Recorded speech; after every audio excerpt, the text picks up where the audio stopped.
This is a preventive maintenance tracker which I have created in Excel. We will cover this video in two parts. In first part, we will see how this format works, and in the second part, we will create the format. So let's cover the first part. In this format, there will be total 4 sheets. First sheet will be the setting sheet. There will be no formulas in the setting sheet. In this sheet, we have got our machine IDs and machine names or equipment IDs and equipment names.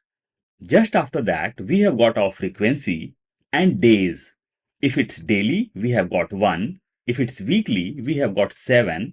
In the same way, we have got 180 days for half yearly and 365 days for yearly. So this is all about setting sheet. Let's go to the second sheet, that is our scheduling. And this is the main sheet where we will do all the schedulings.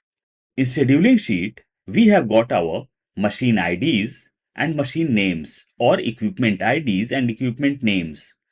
IDs and names will be connected with our setting sheet. Just after that, assigned to, over here we will have technician name and the task details related to the equipments. When we come to right hand side, over here we have got the frequencies.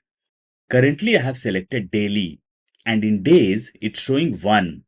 Frequencies will be managed through drop downs. If I'll click on drop down and we'll select weekly, in days we can see 7. And if I'll select monthly over here, we can see 30 days. And if I'll be selecting yearly, it will be showing 365 days. Let's do as daily. Now let's come to right hand side. Just after days, we have got start date. In start date, we can see 3rd Jan 26. And on right hand side, we can see the marking of X. And through this marking, we will come to know our schedule. If I'll come to start date and we'll do this 13th, means 13th Jan, enter.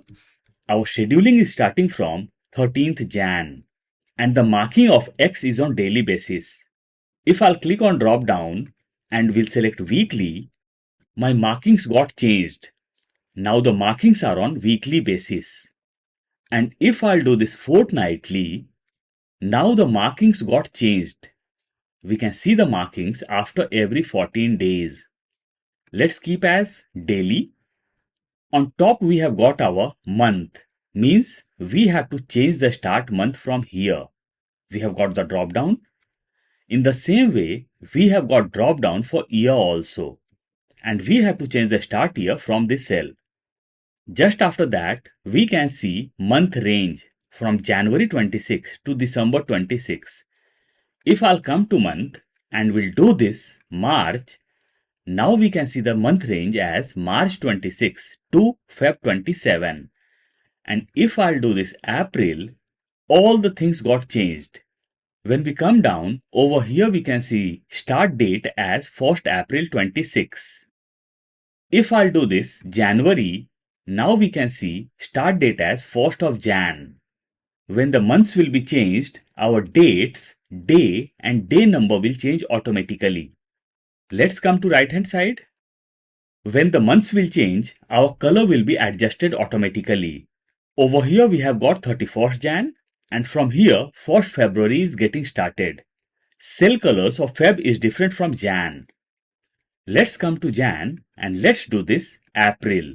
And just notice, all the colors got adjusted automatically. In this sheet, we have got the planning or scheduling for 365 days. Or just say 366 days for leap years. Let's come to left hand side. Now let's move to third sheet, that is mark status. Mark status will be connected with scheduling sheet. All the scheduling which are done in scheduling sheet will appear over here. So what we have to change over here? On top, we can see done, pending, on hold and cancelled. On the right hand side, we can see the scheduling. When the task will be done, we have to click on the scheduling and the drop down will be visible.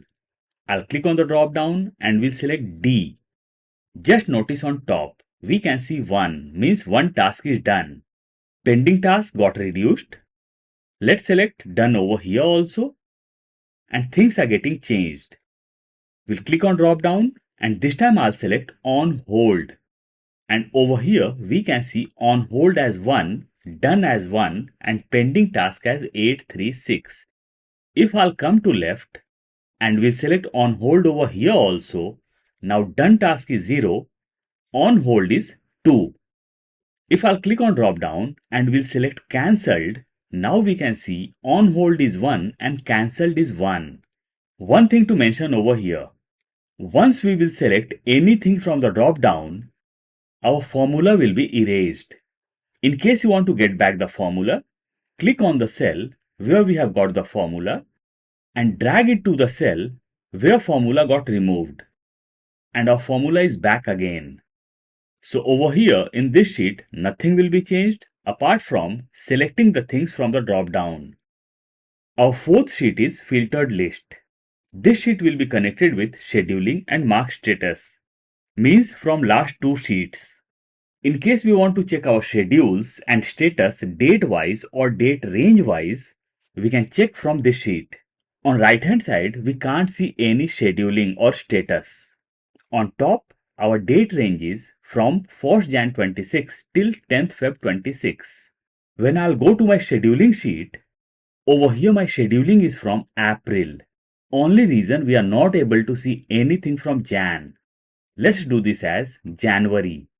Let's come to filtered list. Now we can see all the schedulings along with our status as done, pending, on hold and cancelled.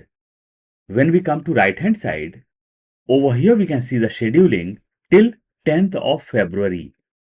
If I'll come to left and we'll change the end date from here, we'll do this 10th of January, enter.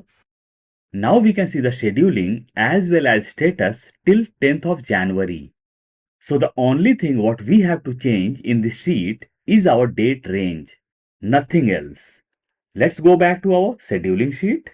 So this is how this tracker works. In case you want to create this format, you can check my second part of this video. And in case you don't want to create the video and purchase the format, which will be editable, I'll provide the link in description box.